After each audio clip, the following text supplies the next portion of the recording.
Bonjour, bonsoir Naba Oyo Bakolanda biso na moment nyonso o bakuta biso. Eza Congo Maximum. Eza pe espace invité de la semaine. Oto yambaka na banaki na propre. Na pesi bino mbote ba o balanda biso vraiment na émission Oyo. Ba o baza na poto, États-Unis, France, Suisse, Afrique du Sud, partout dans le monde balandaka Congo Maximum na pesi bino mbote oiza chaîne na bino bo sabona kamakasi par rapport ya makambo ya kanango soki nga na yaka boye na yaka nga moko te na yaka na ba invité na nga vraiment spécial au bazaka vraiment na assurance na maloba bango par rapport à la question botu na kabiso mukela biso batu mukela biso ba docteur mukela biso ba politicien ba pasteur ba betre biso masolo oyo vraiment toujours kokate ko répondre ou bien tout kokate ko la solution nango lelo na yambeli bino un pasteur na yambakaye mikolo nyonso na aspect oyo ya religion lelo nazo yambaye na aspect oyo ya scientifique na makambo ezotala vraiment stérilité ya couple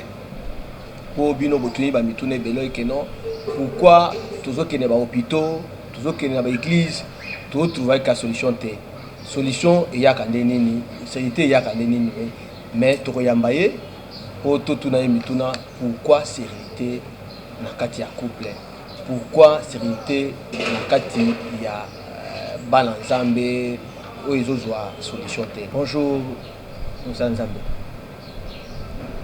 Tobanda. Bonjour papa. Oui, bonjour papa Léon. Zamba Pambolo vraiment. Amen. On peut se présenter vraiment Batunion Soba, il va comme normalement tout ça na émission de colonion sommet. Ba oyo baza toi sika. O ba koza ba ebioté et ba koyeba. Merci beaucoup, c'est le pasteur Papili, je suis aussi phytothérapeute moderne. On est au cabinet de phytothérapie moderne sur l'avenue Opala, numéro 4 dans la commune de Kassavubu, référence Sayo. Nous sommes aussi à l'église de Jésus-Christ, mon alliance à Limité, 7e rue, avenue Zoloko numéro 6, Limité résidentiel. Je suis écrivain, chercheur dans les domaines de la phytothérapie moderne et pasteur. En tout cas, merci beaucoup, Tikoyo Kaye, Aza pasteur, Aza Munganga, Aza écrivain, Toba, tout, Aza Nango Awa.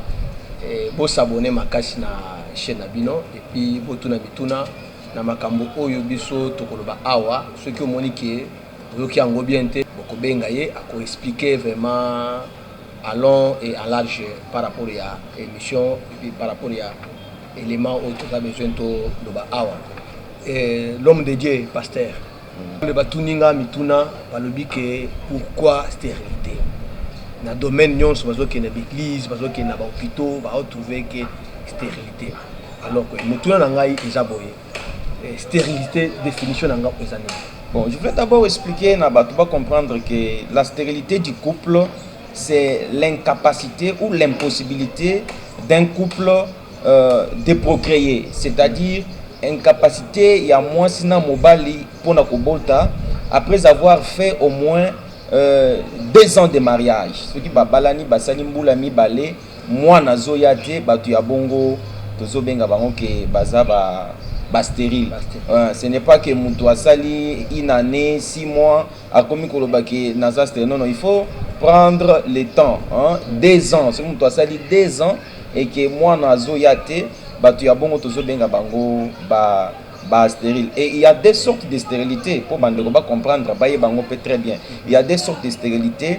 Il y a la stérilité que nous appelons la stérilité primaire et la stérilité secondaire. La stérilité primaire et la stérilité moko oyo mutu depuis babotaye et pas babotuna et la moisi et la mobali nanu abota mwana te nanu pe azo ata zemiti nanu pe achata zemiti wana nde stérilité to bengaka stérilité primaire, c'est-à-dire mutu atikala nanu ko bota na vie na été atikala ko bot s'appelle moi c'était peu moi atikala pe kokumba zemiti. Il y a aussi ce que nous appelons la stérilité secondaire. La stérilité secondaire, c'est une stérilité qui vient après avoir par exemple mis au monde un enfant ou des enfants au monde que mabota ekangami mwana muso azo ya teto muto abanda ko zo ba grossesse azo longola bazemi azo longola et pendant kazaki na jeune fille alors l'air aye ko bala akoti na kati na ndako alibala maintenant azo luka mwana azo ya te wana nde stérilité otozo benga stérilité secondaire c'est-à-dire stérilité oyo eyaka après avoir kobota omoni mabota esanini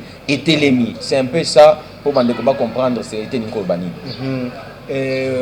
l'homme de Dieu pasteur est-ce que mutu à cause de la vraiment azo recruter azo ke boli bisanga pour la terme azo ke vraiment ndenge basi bamona ka ba rek na bango mais azo bota te oui soit mususu azo mona ba recruter azo bota te elingi ko ba oui je vais expliquer ça comme ça omoni stérilité ezaka na cause nango nazuna epa ya basi ndengo tuni epa ya basi okokomona une femme qui a des pathologies na niveau ya ba organes génitaux na parce que basi bazaka na ba organes ba organes ebele hein na kati na bango na kati ya libumu il y a plusieurs organes génitaux ya basi tozomona utérus o basi babengaka mingi matrice tozomona ba trompe de Fallope tozomona ba ovaire tozomona donc eza ba biloko ebele alors tangu par exemple ovaire eza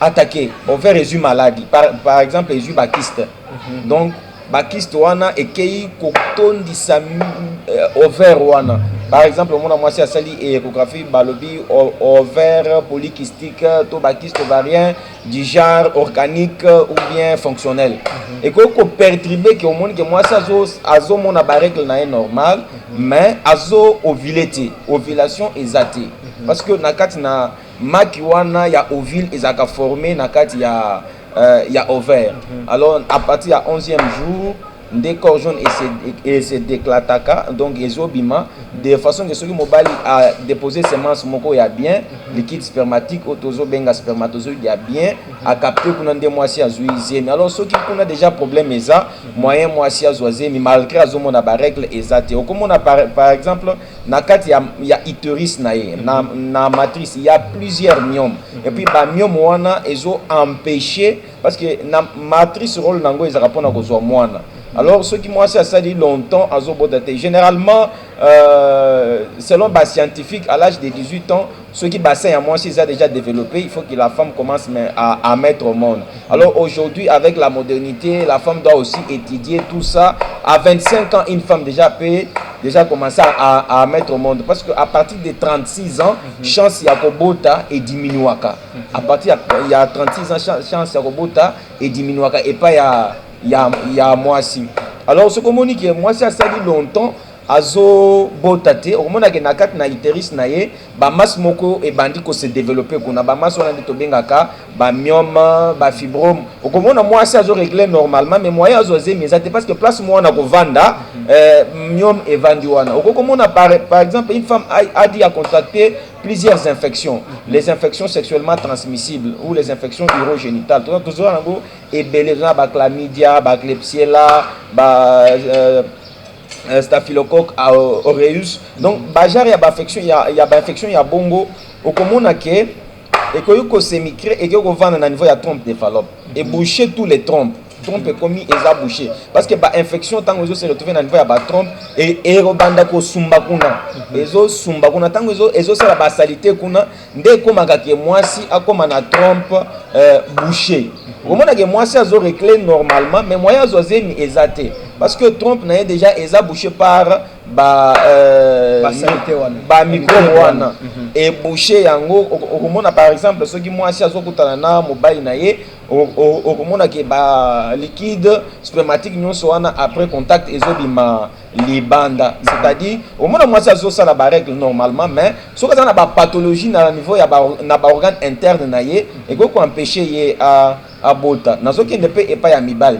Tu peux voir et pas ya mibali mobile azana ye bien normalement à mon ba érection na ye normal mais à contracter par exemple une infection à contracter infection et qu'il vanda par exemple na niveau ya ba testicule parce que na niveau ya ba testicule nde bisika wapi production ya ba spermatozoïde et salemaka alors tant que ça les mabongo production et salemi au monde qui na niveau il y a érection et que you komata na niveau ya ba canaux différents pour et qui ne se déverser na glande prostatique parce que nazo signaler pour na production de glande prostatique et glande ya reproduction mobali nyonso ezala mwana o baboti lelo ya mobali azaka na prostate moi si azaka na prostate moi si azana utérus to bengi matrice alors kuna na kati na prostate ezana ba enzyme ebele pende bisika wapi ba vésicule séminale eza produit alors tant ba vésicule séminale wana eza produit nde bisika tokutaka ba liquide otozo benga sperme alors na niveau ya ba canaux différents tango ba spermatozoïde ezo longwa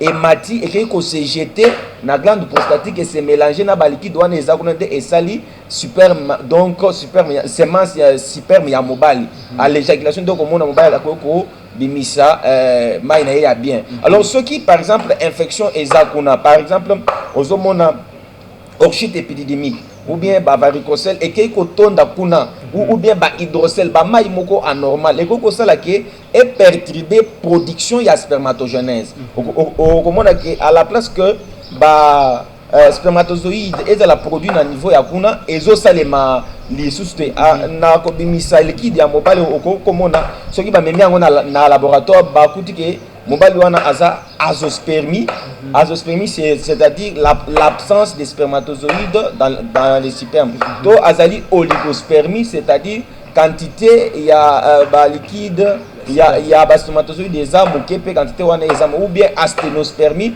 mataka wana eza ya ezotambola te mais etelemi place moko dit à une infection oyo mutu a contracta infection ekoko se migrer pe ekoko vendre na niveau ya glande prostatique oyo tozo benga prostatite c'est-à-dire une inflammation na niveau ya prostate to okomona mobali asubisa ba intervention chirurgicale na niveau ya ba testicule na ye hein par exemple mingi ba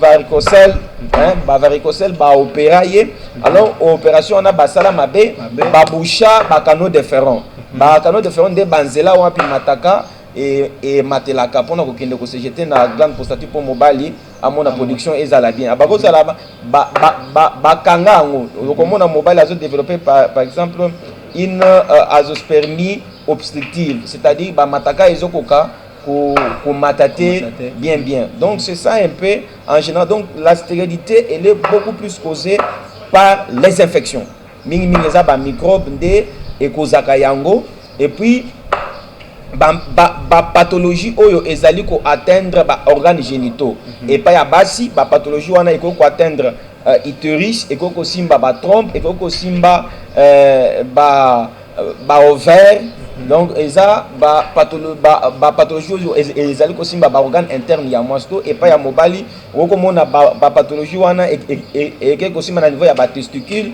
to eko ko simba par exemple na niveau ya glande prostatique to ekei koluka mwa déficit moko na kati ya organe ya mibali nde okomona mutu ya bongo akoki ko développer na ye stérilité to eza na basi mususu abotama avec une malformation congénitale une malformation congénitale parce que je me souviens une fois tant d'abanda ko sala ba stage na ngai quelque part na hôpital moko na Kinshasa eza na mwana moko abotamaka aza na vagin.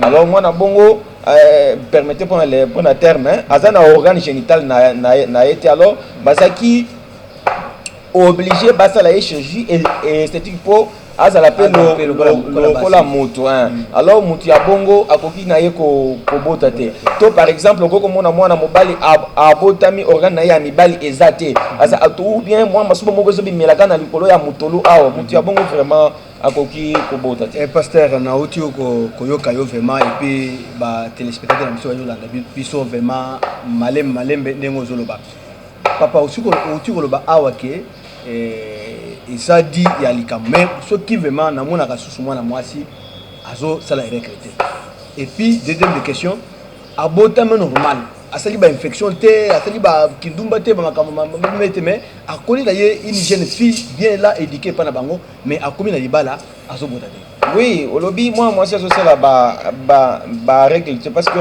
à un certain âge une fille à partir de 12 ans, ceux qui déjà bassin na ils ont développé, organes, hormones dans autres ils ont développé déjà. À partir de l'âge où on a beaucoup de moni première menstruation na ménage. Alors ceux qui ont mona, ceux qui ont à un certain moment, moi si azo mona ba règle, c'est-à-dire il y a un problème, il y a un trouble hormonal. Na kati na nzoto na ye, il y a trouble, il y a ba hormone. Alors moi par exemple la banda comme déjà ba règle et que à un certain moment ba règle et katani azo mona ngo lisusu te o toujours benga aménorrhée. OK? Donc l'absence de règles. Et quand on a dit par exemple na ba pathologie ndina autour tanga parfois azana ba myome. Ba myome peut et bloquer ba règle. Parfois azana ba kyste et bloquer ba règle. Parfois azana infection ou azwa à se faire soigner très bien et bloquer ba règle.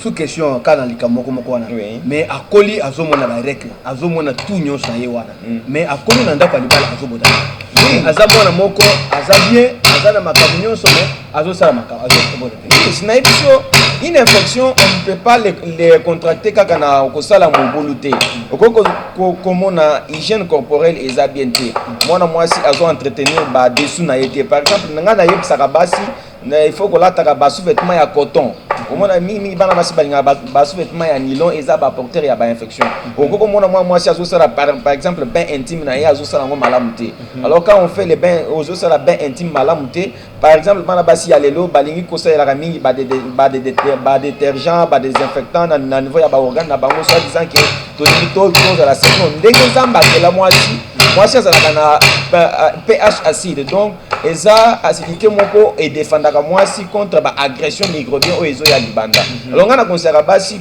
soka zo sala bain intime na ye il ne faut pas appliquer ba désinfectant ba détergent to ba biloko moko ba savon moko ya makasi so ezo ko détruire pH acide parce que tant ezo détruire pH acide bongo et ko faciliter so microbe ye au moins ezo ko très facilement mais ce qui moi si ozo sala bain intime na très bien kaka na mai na biso apamba o sokoli kaka na mai très bien o komona ke okozala exempté na ba makambo ebele na vie bao bazolanda tozana pasteur pasteur Lick aza munganga aza sous pasteur oye na ye par rapport ya ba mituna na bino botuna kabiso par rapport ya makambo zota na basi bazobota te koyamba ye lisusu na aspect oyo zota la pastoral oyo zota la makambo spirituel pourquoi moi na mwasi azobota te bakene l'église. Parce que je vous signale que j'ai écrit aussi un livre que tu connais sur la sorcellerie inconsciente. Je parle aussi de ça dans mon livre, je prends la page 15 où je parle des transferts de semences. Tu vois un peu? Là, je parle des transferts de semences. C'est-à-dire, comme on a par exemple, mobali azana microbe. Ce qui a coûté un peu na moi si azana microbe, que mobali arotika semence wana et pas moi si na yeto et pas ya mobile na ye. C'est de la même manière aussi sur le plan spirituel voilà je crois que tu développer en tout cas tu développer ngo na aspect spirituel par rapport ya bakei na mutu na hôpital ba trouver que azobota na ye mais bakutani na mobali akutani pas mwana mwasi mais ezo simba te alors tu kobeta na masolo par rapport ya makamwana parce que mituna na bino et commis et c'est pourquoi tu oser répondre bino par rapport ya mituna botuni parce que conséquence vraiment générale il y a causant à Kobota parce que tu vois que microbe mais bah soigner microbe wana mais et moi na moi ça Kobota conséquence munene ce qui nanda ko mwana zate trouble les aramakasi moni belle famille elingaka soki mwasi aye après 6 mois abanda kobwaka soi alors soki azobwaka soi te komona ke déjà na ndako wana kimi eza te komona par exemple soki ba belle famille baye baotuna mais na ndako oyo kasi bavere ekufaka te ozomona parce que basani ekufaka te basani ekufaka te c'est-à-dire na ndako ya bongo kimi ozala te trouble ekozala il y aura aussi un problème, il y a infidélité. Au moment où mobali a commis un peu de banda pour essayer est-ce que na botaka to na botaka te. Très bien. Okomona pe mwasi avant de bon ngande na mi vandeli boye za ndenge nini. Omoni azana ndako libala mais en même temps azo tricher pe libanda juste pour mona kaka ke est-ce que ezangande mutu naza na problème to ngande na mutu naza na problème te. C'est pourquoi mona ka to conseillera déjà un couple soki ke bosali déjà 2 ans et que bozo botate, il faut consulter un cabinet médical pour pas déterminer cause et stérilité na bino ezani. OK? Alors parce que mingi lelo ba incriminer la mingi kaka basi kende ba bota kata, mais moi je te dis bato bazana ba problème ya stérilité aujourd'hui sur 100% ya mibali, c'est 80% ya mibali bazana problème ya stérilité. La plupart ya basi auto consulter au consulter moi si boy au trouver et loko moko te ko empêcher te ke abota, mais ce temps tu inviter mobile na ye au moni mobile ya ye to trouver que mobile azana na problème, ou soit il a un problème d'azospermie, ou soit il a un problème d'oligospermie. Donc azomona ba érection na est normal, mais na niveau il y a ba liquide spermatique, il y a déjà un problème là-bas. Ba semence ces ali ko se produire malam te ba semence ba maki wana est faible. Na lingala ba benga kango mataka. Na lingala ba benga kango mataka. Moni soki bo prélever mai na wana botali yango na kati wana mataka ezate. Alors je te dis déjà mingi mibali nde bazaka na problème mingi ya kozanga kobota. C'est pourquoi j'encourage à tous les papas, j'encourage à tous les hommes ce que monique na kati nanda ko bossa déjà 2 ans moi na zoyate, il faut yo papa d'abord okimana na hôpital. Ce que okimana na hôpital osali consultation na yo, après consultation okomona que il y a une litanie des examens qu'on peut te demander. Bakoko senga ba test ya ba hormone. Ba ta na FSH na yo, ba ta la testostérone na yo, donc ça ba hormone ebele o batala ka epa ya mobile pona kota est-ce que production na biso mibali eza normal to eza normal te. To ba érection na yo eza normal to ezali normal te. C'est pourquoi nous au cabinet de phytothérapie congolaise qui est sur l'avenue au Pala numéro 4 na Kasavubu, référence force tozalaka wana tozoya ba papa soki bazoya avec des problèmes de santé tozoyi ba examen après ces examens là. Donc après la consultation, il y a les examens paracliniques que nous allons demander. Et ça la kebele soki mutu aza par exemple na problème ya stérilité toko senga écho Doppler testiculaire pour tout un ba testicule na ezandenge ni soki aza déjà avancé en âge, parce que nazo encourager pe ba papa nyonso si vous êtes déjà à l'âge de 35 ans, 40 ans, il faut toujours faire les check-up de votre prostate. On a côté la évolution dans parce que les lots et comme ils ont la batte belé. Très bien. Alors à cet âge-là, tu as une écho vésico-prostatique.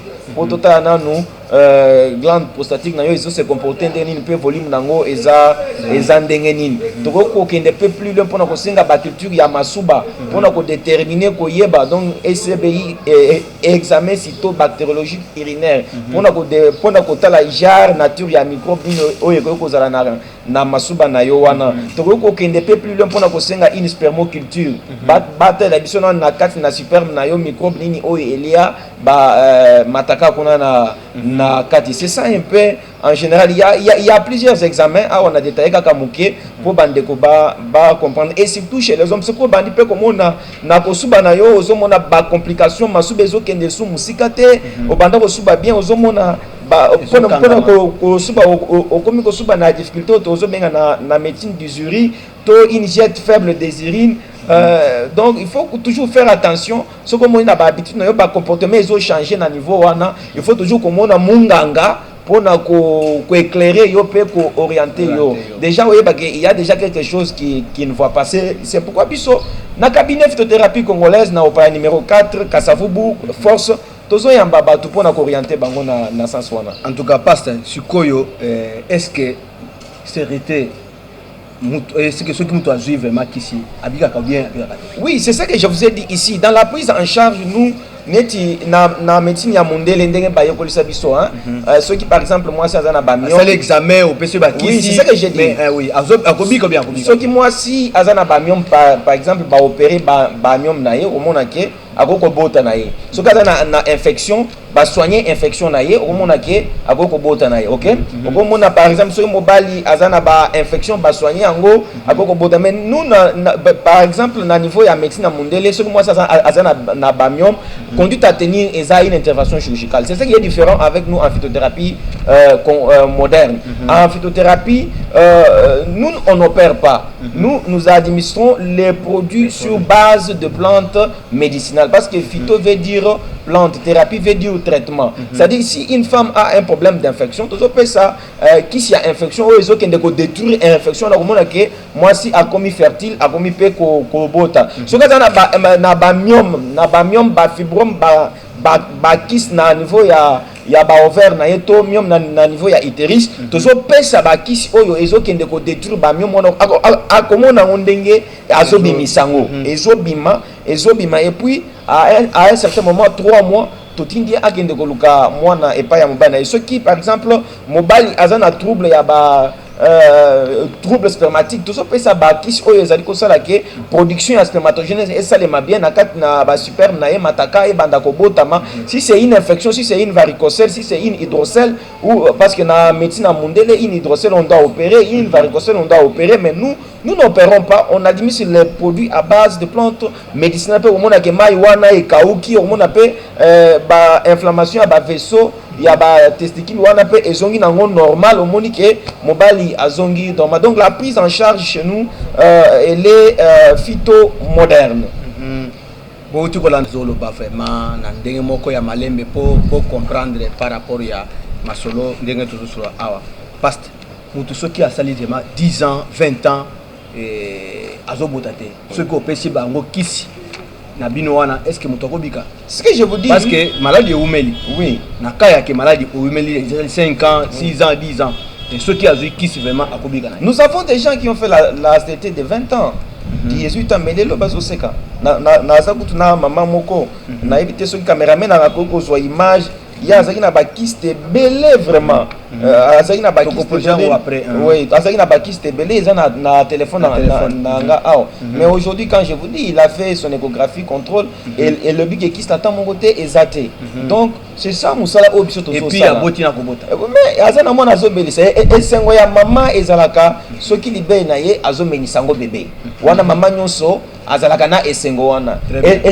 esengo ya papa ezalaka tango azongi na musala amoni bazo senga e biscuit bazo senga e bonbon mais soki papa bazo senga e biscuit bazo senga e bonbon te et ko tia mal à l'aise ya onde omoni papa ebele lo ba komi na problème ya infidélité o biso to encourager akate o biso to zo défendre ya onde omoni pe même lelo to ya impudicité et mati makasi impudicité et mati makasi ezati ya ba makambo tant papa moni ki azobota te habité na banda ko beta na nga kuluka na nga libanda na zo solution na zo ata mwa mona mpona ko kulongwa na mokili boyete sans que natika elembo parce que nzamba lobiki bokende chaque personne doit mettre au monde et puis na exode aloba na mboka na ngai ata mwasi ekomba ko kozala te même ata ebwele ekoyi ko sopa zenité c'est-à-dire Dieu a créé l'homme et la femme et ça pour produire pas procréer. En tout cas, vraiment, merci vraiment na ba oyo balandi biso na Congo Maximum et puis na bana ki na propre za pasteur to uti ko betana masolo par rapport ya stérilité to ko betana sous na ko inviter les sous pour na ko songela ngo sur le plan spirituel. Ko songela ngo sous pour ba pas comprendre spirituel parce que mi na biso o ba pesi biso e pa ya jusqu'à kabongo ezamuke alors to ko benga ye lisusu pour azongela ngo na aspect spirituel. Ba oyo bayoki bien te ou bayoki il faut ba benga ye na numéro wana ils peuvent nous appeler et puis ba ko benga ye pour na adresse au tikoloba pour bazwa to solution na makambo na bango soki yo zobota te soki oza na likambo ata ya nini ou trouver que non ozo fonctionner bien te benga le numéro wana osala nzambe ko yamba yo bokosola na ye et puis okozwa solution na likambo na parce que namoni tozokende na suka ya émission na biso conseil nino kobesa batu oyo vraiment baza na étape wana na stade wana o basili si vraiment baza sur espoir te konima na bango vraiment esili par rapport à conseil nino kopesa bango conseil ngana ko kopesa bango d'abord omoni soki batu babota et puis na ba o baza sala ba mobulu wana par rapport à makambo oyo oti ko ba conséquence ya stérilité. Ce qui batu babotaka te mingi etindaka na divorce. Foka batu bakabwana. Omoni mutabite na kenda na côté na ko kende parfois nzamba ko kende ko pambola ngai. Très bien. Parfois banzela nga pe ko fungama. Les conseils que je peux donner à tous nos téléspectateurs est que ceux qui se retrouvent dans problème il y a stérilité, il ne faut pas d'abord s'agiter. Il faut oyeba un. Pour tout le baquet, 2 ans, ils ont pembé, ils ont moqué. Oui. Ah, surtout place où il faut le bélan. Oui. Donc ceux qui vont en nouveau marié, vous savez 6 mois, une année, il faut d'abord patienter. Il faut attendre jusqu'à 2 ans. Si vous avez 2 ans que et le komoko ezo salemate, il y a, je vous ai dit, je parlerai de la stérilité spirituelle. Il y a des aspects de la stérilité. Voilà les aspects qu'on a dans pastoral. Très bien. Il y a la stérilité spirituelle. C'est quoi il faut est-ce que stérilité na yo ezali spirituel est causé par une maladie. Très bien. Si c'est une stérilité qui est spirituelle, il faut voir l'aspect spirituel. Là, on va prier pour toi, te faire passer par la délivrance. Très bien. Si la stérilité est une stérilité qui est causée par scientifique, qui est causée par une maladie quelconque, on doit te prendre en charge par rapport à cette maladie-là.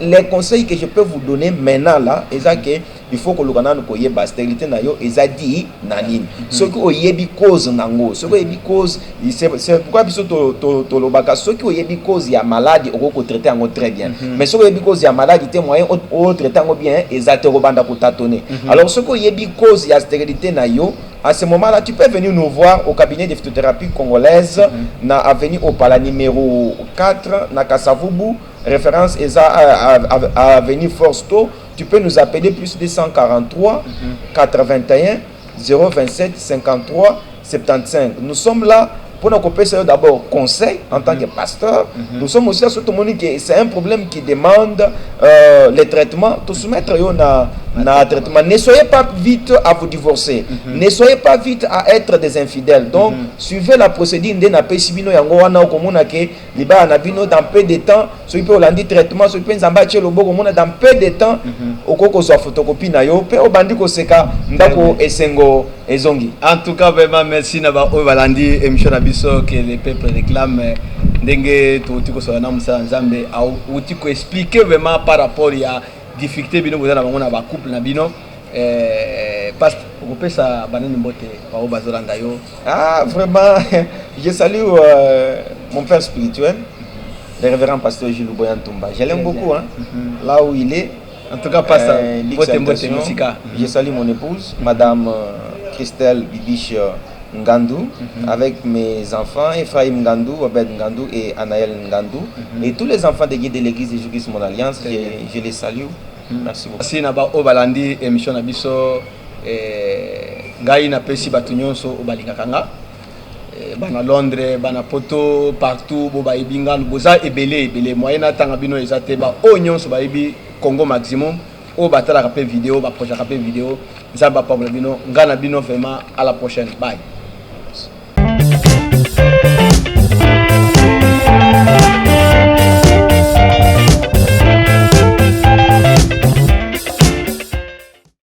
J'avoue congolais, j'avoue congolais, pas je n'étais, il fait pétant, il fait pétant, il fait non, il fait